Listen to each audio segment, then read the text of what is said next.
Yeah, but is that better or worse than Jaswant Singh's approach of changing excise, customs, all tax rates were tinkered 2.5 weeks before the last interim budget?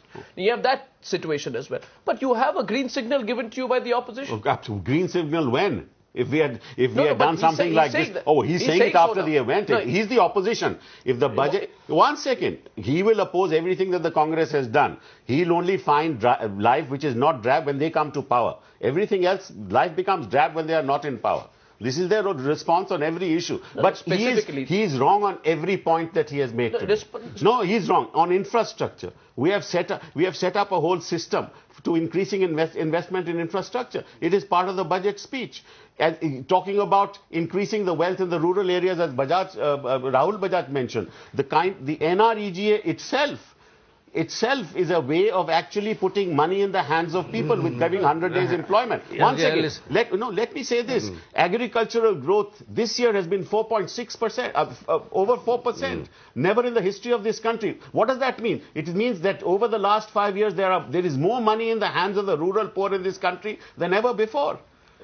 So in the social sector, this creates employment. The point, you see, the 13,000 crores is just This creates employment. More schools, more teachers. But we have employed 4 lakh teachers. You see, let me come in. This is not a balance sheet of the last 5 years. This is an opportunity for you to intervene in a situation, a crisis situation, and provide some relief to the people. Now, finally, budgets, all of us know that how these figures can be and will be manipulated and used. The fine print finally tells you what is the extra that you are spending or planning to spend. Now look at these figures. Please bear with me. For the rural employment, your budgetary estimate for the next year is 6,650 crore less than what you spent this year. For rural development, your budgetary estimate for next year is 5,176 crores but then less. You said let's not go with the numbers, but you're going with the numbers. No, this I'm saying let's not go by the announcement. Please, equal argument can be made. These are your figures. In your expenditure budget, these are the figures. On the expenditure side, the expenditure is going to be 9,50,000 crores. So that's the budgetary expenditure for the next year. But 1.5 lakh crores more than last year. Yeah, 1.5 sector-wise, what have you done, Kapil? Swami, how can it be factually wrong? These are your figures here. I've said 9,50,000 crores. What you are saying is not the point. What is written in your budget? That's in the budget. Where, sir? Show 9,50,000 crores is not a figure in the budget. What are you saying? Show me. Let's not look childish about this. It's part of the finance minister's... Show me. That is what I'm saying. No, listen. It's not part of the finance minister's speech. Last year, what you allocated, if you Is it not part of the finance minister's speech? How does it matter? It doesn't matter. It doesn't. The budget goes by these accounts, not by those. Mr. Yechuri, I want to come in. See, I'll say one. Now, one point is, any viewer watching today is going to say there are lots of numbers, but at the end of the day, how much does the UPA have to show for it? Like, how much did the NDA have to show for it? On the ground. You had a farmer's package last year. 65,000 crores, if I'm not mistaken. A farmer's swap package. Ending up at 71,000. At 71,000 crores. Now tell me, Swami, on the ground, the farmer suicides are still going on. And that's what the NDA then points fingers and says, by the way, the maximum suicides are in Congress ruled states. I mean, these are the kind of arguments that one sees before an election. How much should it be taken at face value? Okay. What we had when the budget was presented last year, that was seen as the election budget. A large number of populist giveaways, including the farm loan waiver. Sure. And at that time, they said, my God, look what they're going to do. Sure.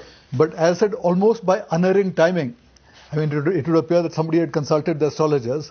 Almost as soon as you began to disburse both the farm loan waiver and the pay commission, it was October, exactly when the world meltdown took place. Exactly. So by an amazing coincidence, actually this spending took place exactly when, in some sense, it was needed. So when you ask, what is being done actually doesn't arise very much out of what's happened here. It arises partly out of the populist proposals earlier, partly out of stimulus packages. I mean, let's understand this. The fiscal deficit was gone up from 2.5% to 6% of GDP. Yes. An increase of 3.5% of GDP is a very huge fiscal stimulus to be repeated in the coming year. And on the monetary side, the RBI has cut interest rates by 350 basis points in one quarter. There are very few central banks anywhere in the world. So it is not as though nothing is being done. It's being done, but at the end of it, when you have a global meltdown of this kind, let nobody expect that this is just instantly going to revive the economy. No, but there's a point here, Swami. You see, nobody expects this is going to happen automatically or immediately. But suppose, you look at the situation where you will have aviation fuel prices lower than the price of diesel and petrol for the common man. No, where is your emphasis going? What is your preference? No, you, by giving out bailout packages, you can beautify the balance sheets of the corporates.